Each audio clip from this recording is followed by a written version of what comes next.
Welcome everyone. Today we are going to discuss the bloodiest sea battle, that is the Battle of Gullet. This is the one of the major events in season 3 of House of the Dragon. Please do hit the subscribe button to get the interesting videos. At the start of the Civil War, House Velaryon blocked the Gullet and controlled the access to Blackwater Bay. After Prince Daemon Targaryen's attack on Harrenhal and more blows against Green, Aemon Targaryen, the Prince Regent, sent Tyrion Lannister to meet the Triarchy to break the siege of Velaryon fleet. Tyrion reached across the narrow sea to the Prince Daemon's enemies in the Triarchy, hoping to pursue them to move against Lord Corlys Velaryon. They agreed to it. Tyrion won this thing by fighting their commander, Sharaho Loher, and impressing him. The Prince of Dragonstone was also concerned for the safety of his half-brothers, Aegon the Younger and Viserys, aged 9 and 7. Their father, Prince Daemon, had made many friends in the free cities of Pentos during his visit. So Jace crossed the narrow sea to the prince of that city, who agreed to let the two boys stay until Rhaenyra secured the throne.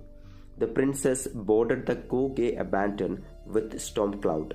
Sea Snake sent 7 of his warships as an escort to see that they reached Pentos safely. 90 warships floated from the stepstones under the banners of the three daughters, and they kept coming for the Gullet. And like a beacon of fate, the Pendoshi cog bearing the two Targaryen princes tore into the mouth of a Triarchy. Escorts sent to protect the cog were sunk or taken. Gay abandoned court.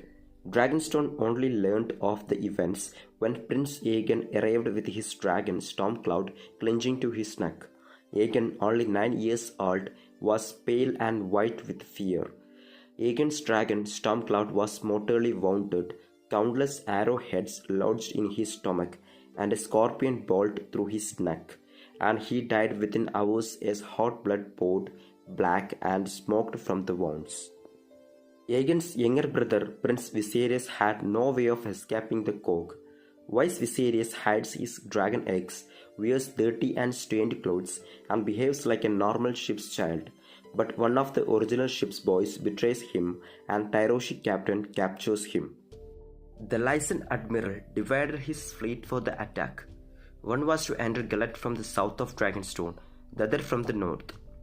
Early in the morning of the 5th day of the 130th year after Aegon's invasion, the battle began. Many of Lord Velaryon's galleys were unwittingly taken by them. Some were beaten and others were beaten with ropes and grapples.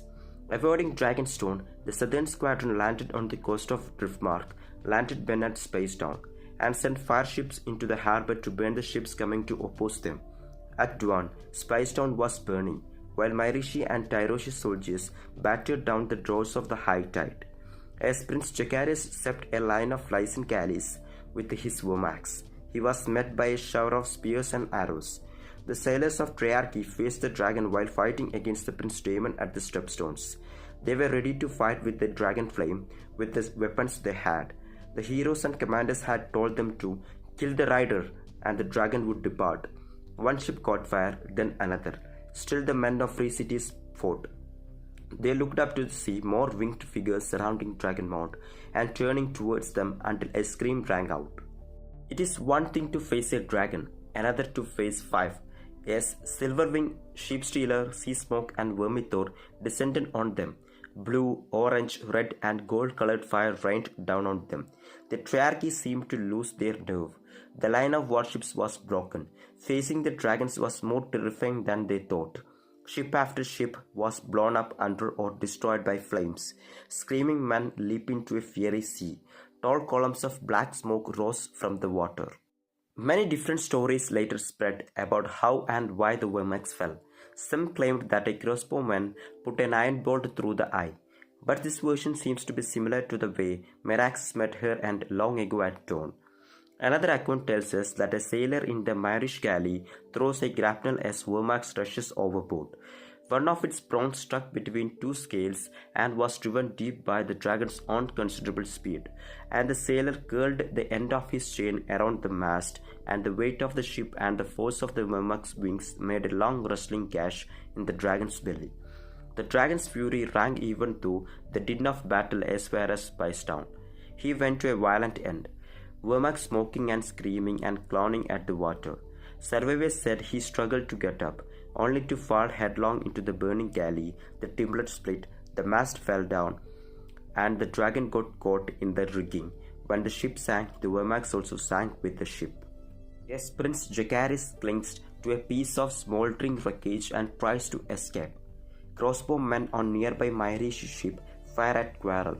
The prince struck once, then again. Finally, a quarrel passed through his neck and chest was swallowed by the sea.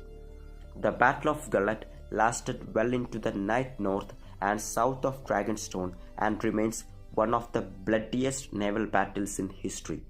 Shericho Loher had taken a combined fleet of 19 Myrishi, Lysini and Tyroshi warships from Stepstone.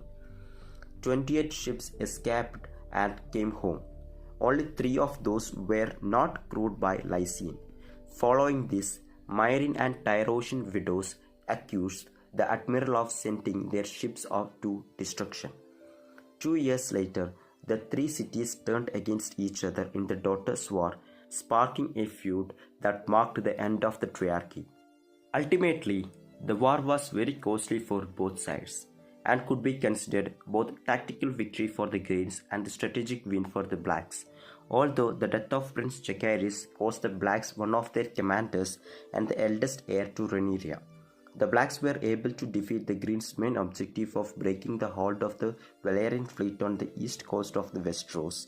Also, the Greens' allies in the southern free cities suffered such heavy losses that they played no further part in the war.